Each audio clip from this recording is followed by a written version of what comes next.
To your right here, there's some open brick fencing around this house. If you look under the porch, you'll see the same open brick. Look above the windows up top. You can see there's some vents up there. In the old days, what used to happen is the breeze would blow from the water through that fence under that porch, and it would blow the hot air up through the house and out those vents up top. Now, guys, of course, back in those days, the ladies wore the big antebellum dresses, and they were pretty hot and stuffy. You didn't want to get too hot wearing those dresses. You could get a real bad disease if you weren't careful. The disease the ladies would get in those days was called the vapors. Oh, I've got the vapors. I need to lay on the fainting couch. Could I please have a second for real? You didn't want the vapors, guys. That was bad stuff. Now, that open brick there to your right is well over 100 years old. But the open brick that's coming up here to your left, it's about 10 or 11 years old. Nowadays, when you build downtown, you do have to blend in with the architecture of the area. This building here to your right used to be an old preschool. And I've heard some pretty funny stories about the nuns with the rulers out here. But now you can see they've added this older brick facade, and they turned it into our 27th bed and breakfast inn. It is called the Clarendon Inn. We do recommend it. This next building to your right here was built to blend with the one on the corner. All these buildings that are coming up to your right and to your left are owned by the Wilmingtonian Inn.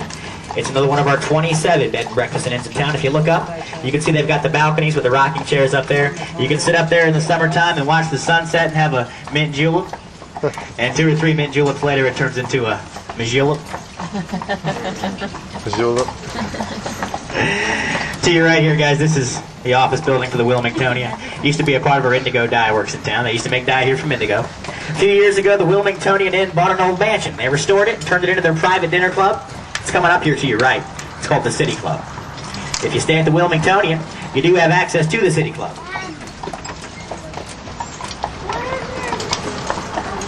Take a look up on the roof of the City Club, and you'll see there's a square building up there with some windows in it.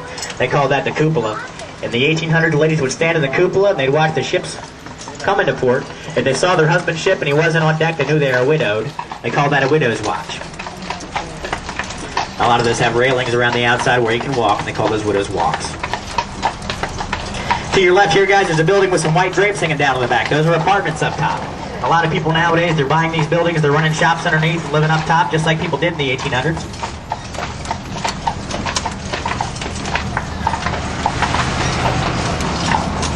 You still with me, guys?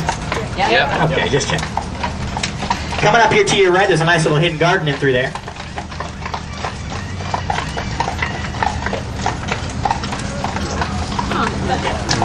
Now, guys, take a look to your right through the trees. A couple blocks over, you'll see a building with some columns in front. That's Thalian Hall. That's where we do our local stage plays and concerts in town. It looks just like Ford's Theater, where Lincoln was shot. They were built around the same time. Thalian Hall is one of the most 50 haunted buildings in the country. I read it in the book, so it must be true. To your right, there's the top of a magnolia tree sticking over that building there. That tree's over at the Burgwin Wright Mansion.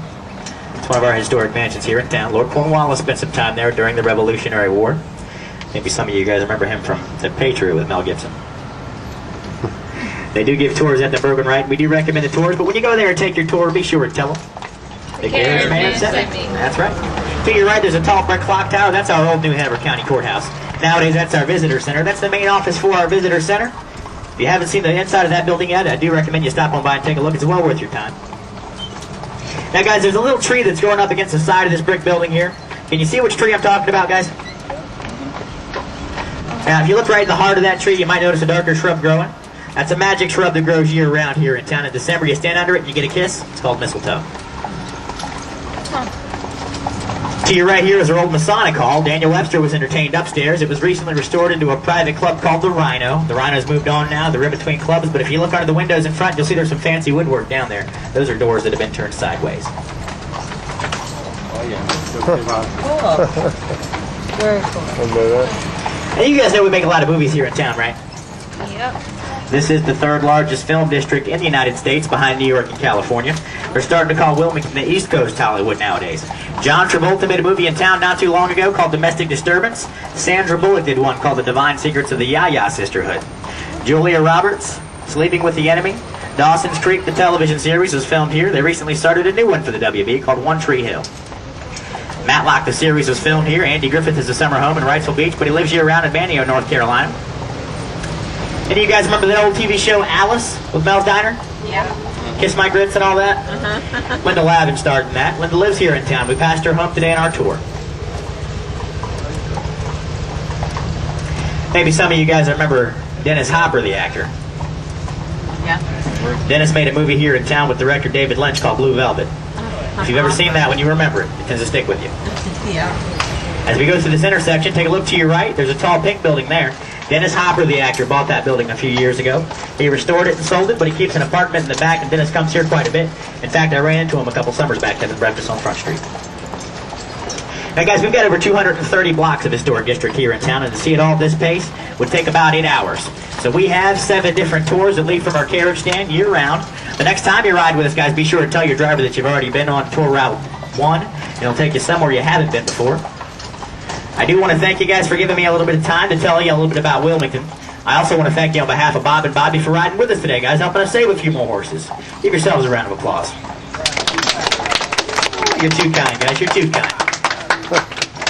Now, what I'm going to do is I'm going to tie up the horses, and I'll be back to let you know when it's safe to come out of your seats. Please wait for me.